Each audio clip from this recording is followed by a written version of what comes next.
Commissioner Brennheiser, Here. Commissioner DeBonda, Commissioner DeBonda, Commissioner Ellis, Commissioner Here. Hoffman, Here. Commissioner Jones, Here. Commissioner Lark, Commissioner Lark, Commissioner Rogers, Here. Commissioner Ruddy, Commissioner Sweeney, Here.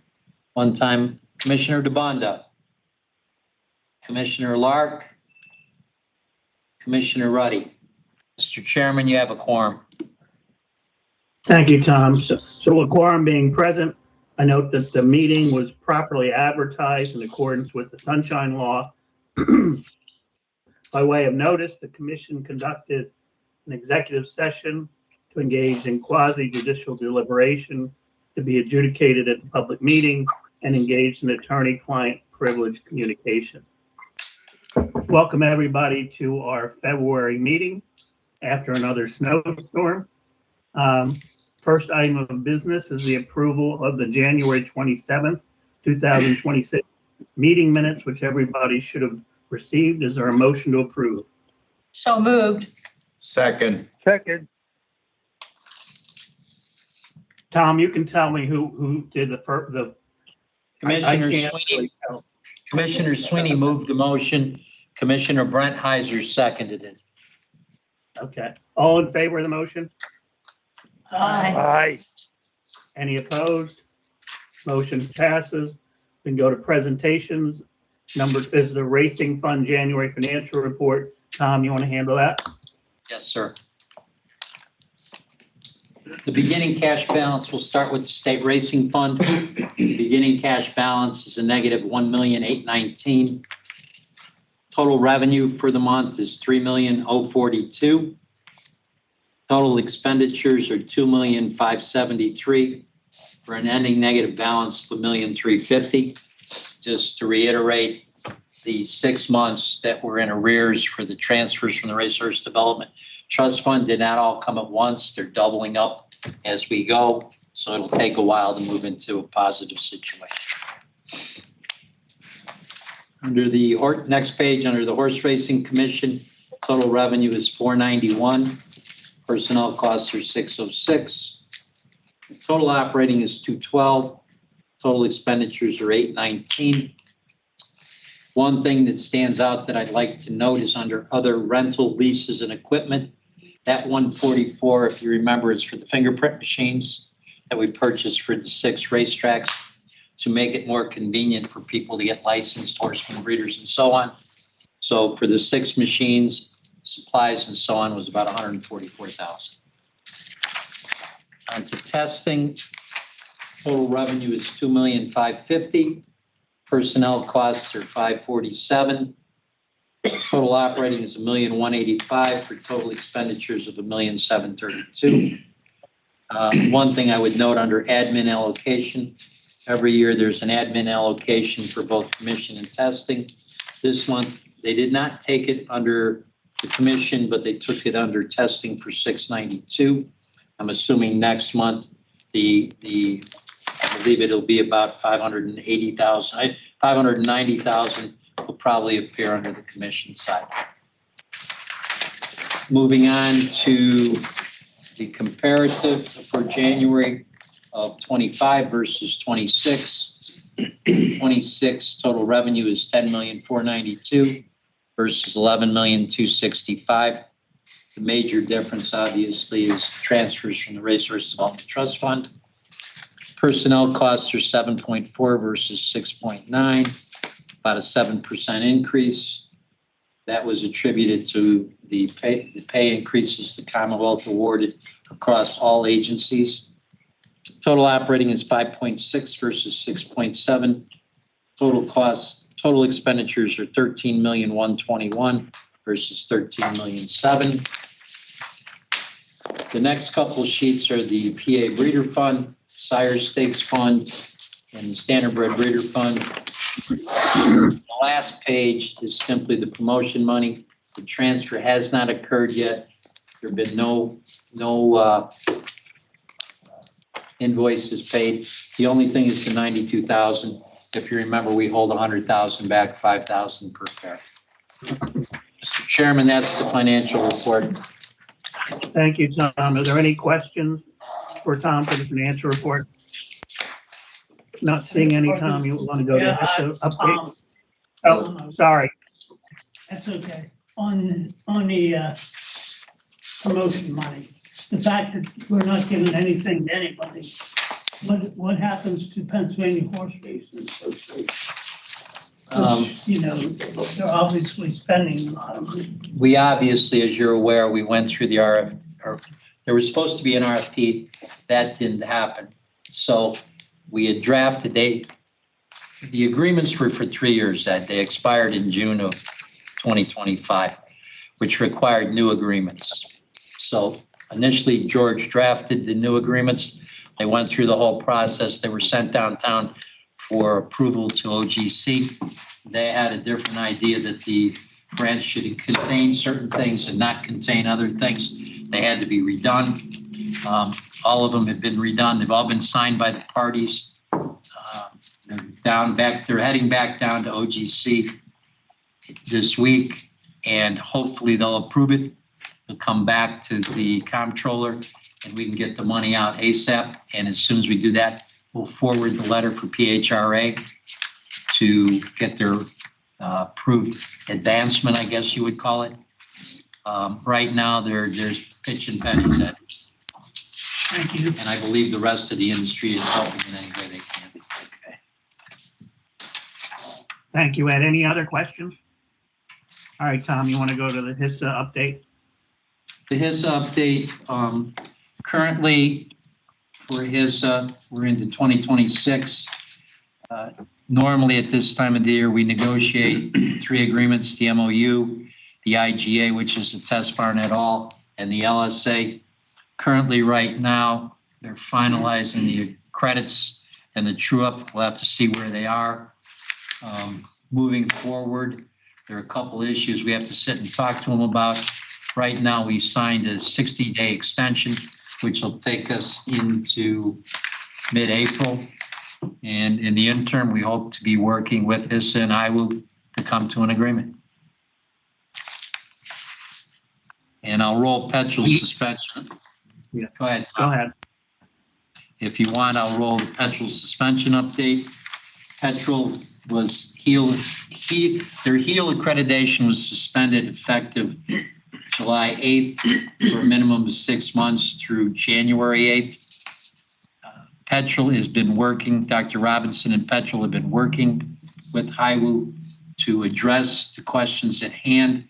At this point, my understanding is we're waiting to hear back from HIWU. Okay.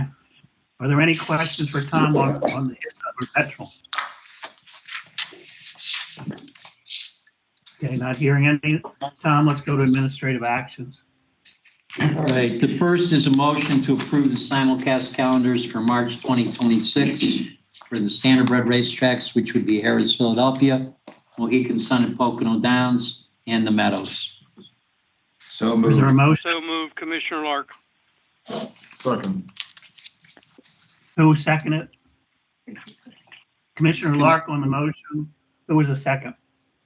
Commissioner Brent Heiser. And Commissioner Brenheiser on the second. All in favor of the motion?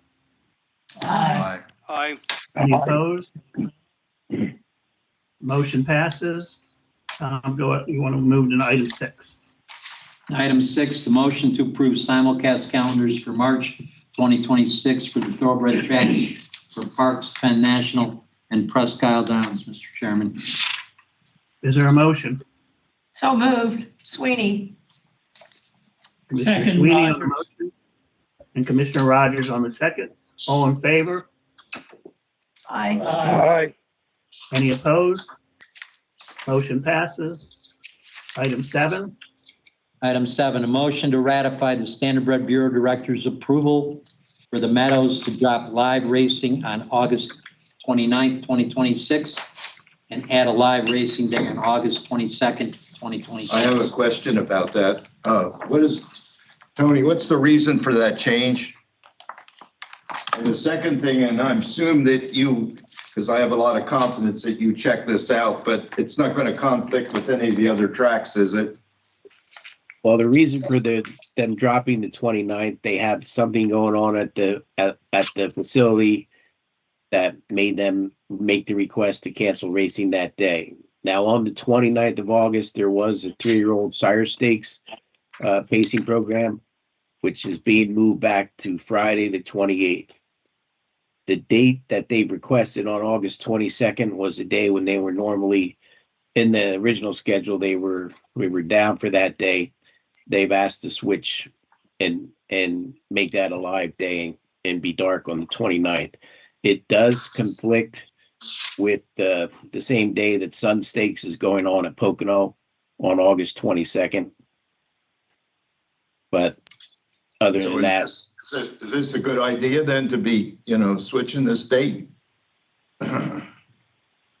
well, whether it's a good idea or not, there's really was no reason not to approve it unless you guys see differently. They made the request. In previous years, they have not gone dark on a day when Sun Stakes has been racing. But, if the commission feels differently, I approve the request. If the commission feels differently, it's up to you if you want to, deny it.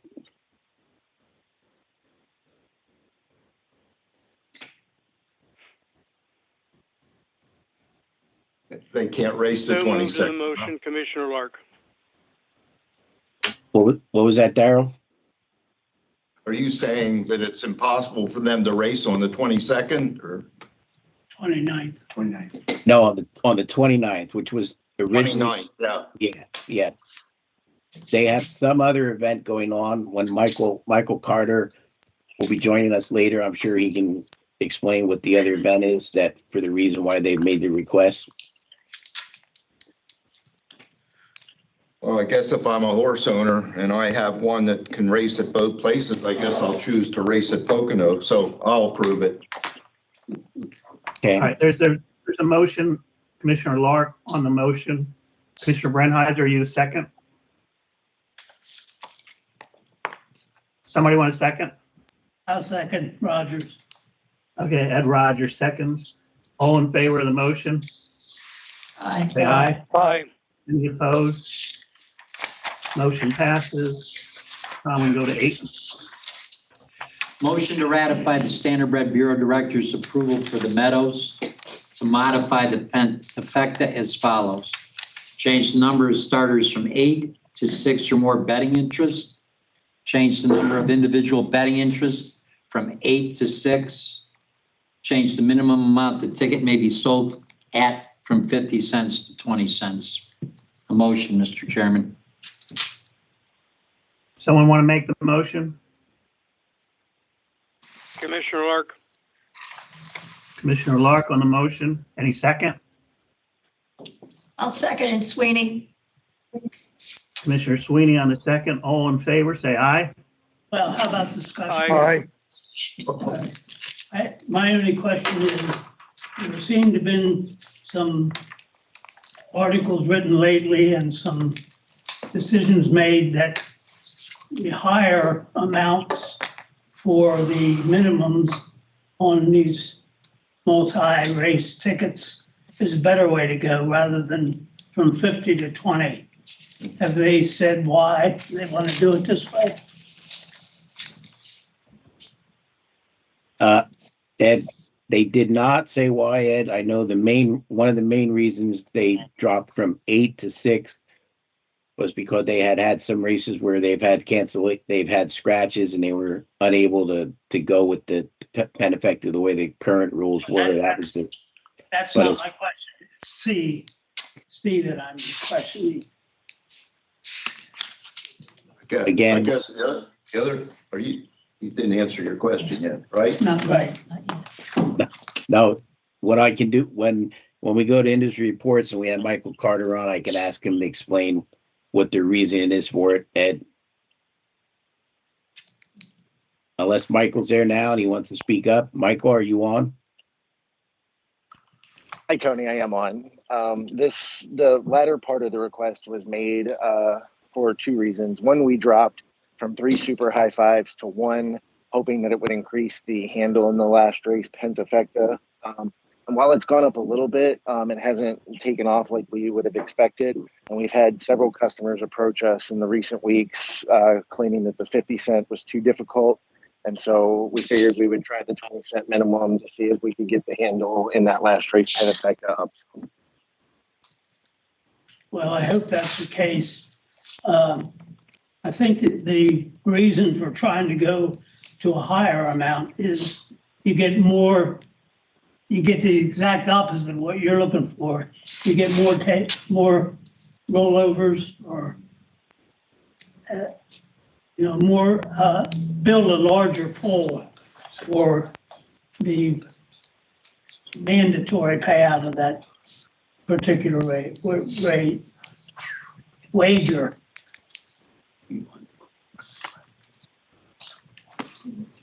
Correct. The 12 cards we had in January, we only actually had 1 carryover. I think we were hoping that it would create more carryover situations, and it unfortunately was hit each day except for 1.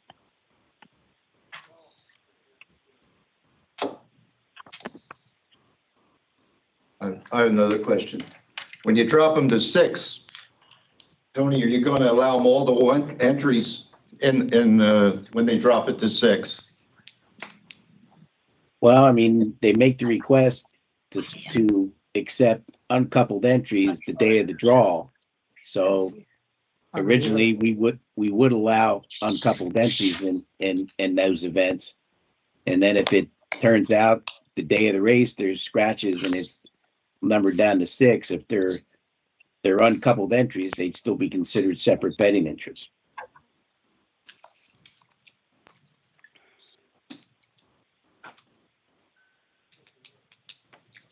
Does that answer your question, Darrell? Any other questions? All right, we have a motion from Commissioner Lark and a second from Commissioner Sweeney.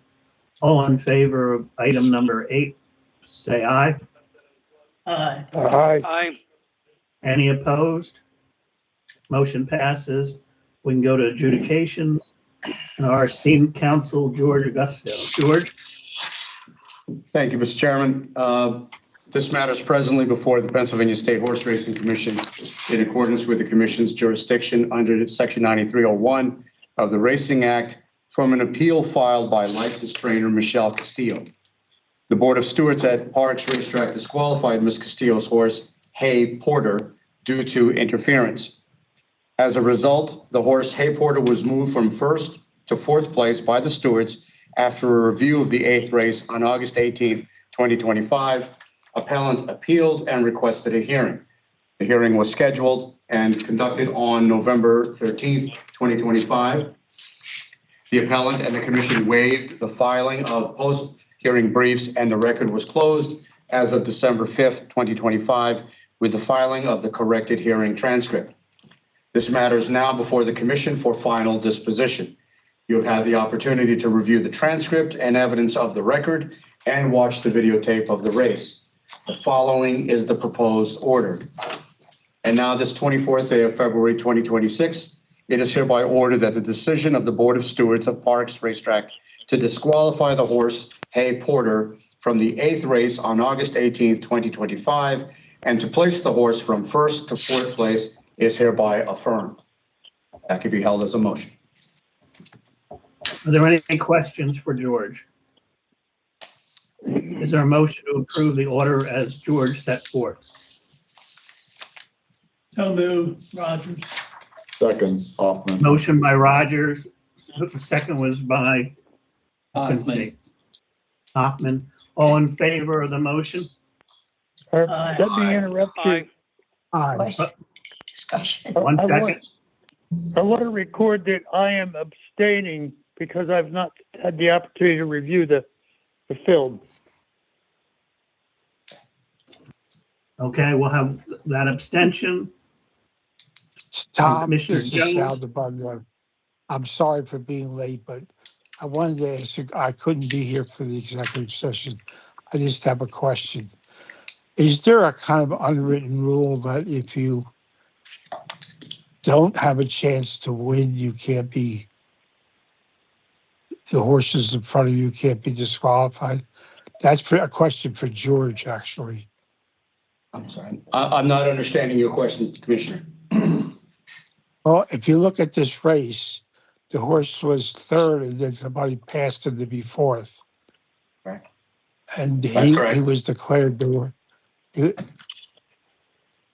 he was then declared the, if I recall, the winner.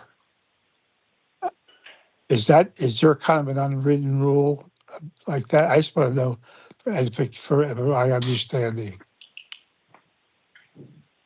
I'm sorry, I'm not understanding. Typically, when you have the stewards will look at the horse and determine if there was interference. If the horse that was interfered with, they strike that. They typically will try to put the interfering horse behind the horse that was interfered with. So wherever that horse, whether they had a chance to win or not, that's my question. Yeah, in this country, yes. yes, you always that's part of their evaluation of the interaction in terms of what kind of impact it had on the horse. Did the jockey have to take hold? All those things. Some of the analysis that most stewards will employ is also looking at, was the horse gassed? Meaning, did it have the ability to run and try to finish? In their opinion, there was enough evidence to suggest that. And that's why they moved. I saw the race. Okay, well, thank you, Tom. I just want to get clarification of that. You're welcome. Okay. Any other questions? So we have a motion by Commissioner Sweeney and a second by Commissioner Rogers. Commissioner Jones not voting on this item. All in favor, say aye. Aye. Aye.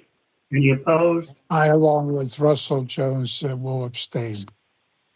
Okay, we have 2 abstentions. Russell Jones and Sal DeBondo both abstained on this. Right. All right, motion passes. We can go to industry reports. Tony. Okay, Mr. Chairman, thank you. Just remind everyone for the benefit of the court reporter, if you could please state your name and affiliation when I call on you. Michael Carter from the Meadows. We'll start off with you, Mike.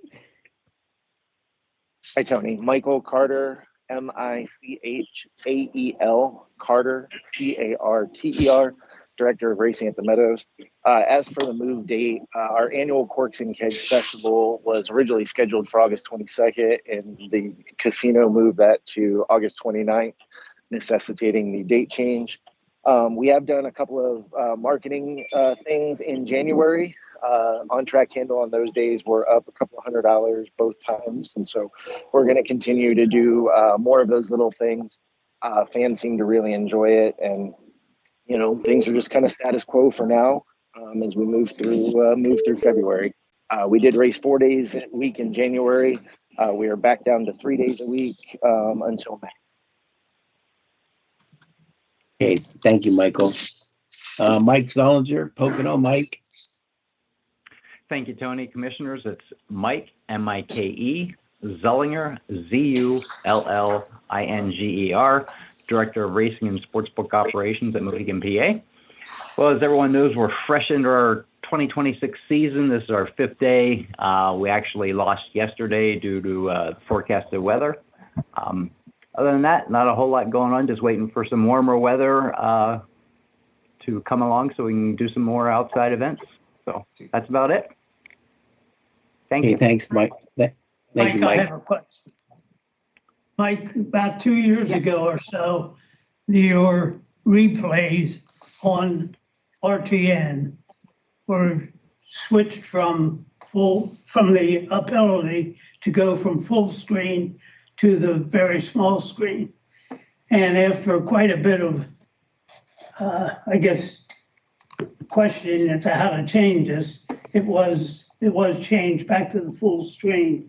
Now this year, with your RTN replays, you're back to just a minimal screen, that you cannot go to full screen. I already reported this to RTN. They said they would be in touch with you. Do you know if they have been? No, they haven't gotten in touch with me yet, but I'll touch base with them and see if we can get that rectified. Thank you. You're welcome. Okay, next normally would be Barry Brown, but he called me earlier and he's stuck traveling today, so we don't have Barry with us. Joe Wilson from Parks. Joe? Yeah, I'm here. Thanks, Tony. Joe Wilson, Joe-Wilson. The only thing to report right now, unfortunately, is snow and lots of it. We got this past storm Sunday into Monday, anywhere from 17 to 20 inches of snow. So obviously we're going to lose this week, and, we're going to try to, make up where we can.